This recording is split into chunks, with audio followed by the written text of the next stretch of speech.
Réputée pour sa diplomatie en faveur de la paix et de la stabilité, l'Algérie a constamment opté pour le dialogue et la coopération avec ses voisins. Toutefois, face aux échecs répétés de la junte malienne sur tous les plans, celle-ci semble avoir choisi une posture basée sur l'escalade verbale et l'auto-victimisation pour détourner l'attention de ses propres insuffisances. Cette fois-ci, à Kampala, le représentant de la junte au pouvoir au Mali s'est à nouveau illustré par une série de déclarations hostiles envers l'Algérie.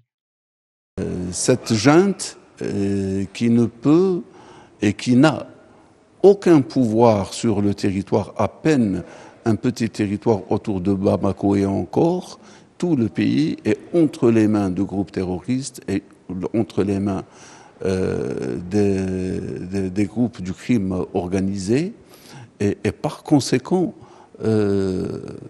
cette junte militaire ne possède même pas n'a pas pu, disons,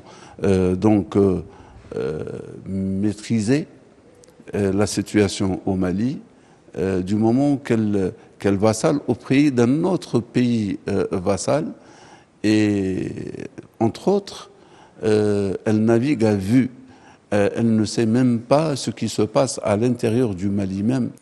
En s'en prenant à l'Algérie, la junte cherche visiblement à fabriquer un ennemi extérieur pour justifier son incapacité à répondre aux attentes de son peuple.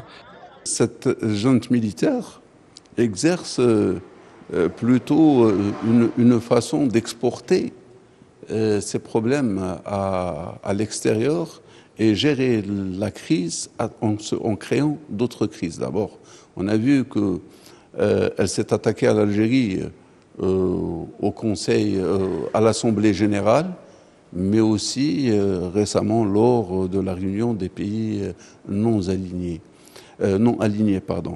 Et cela explique le malaise que vit cette junte militaire à l'intérieur même du Mali, et que la meilleure façon pour calmer les ardeurs et calmer l'opinion publique que de se créer un ennemi fictif et qui ne peut être pour eux que l'Algérie. Donc c'est cette fausse image qu'ils sont en train de véhiculer de l'Algérie et ils sont en train de rejeter leur tort sur l'Algérie.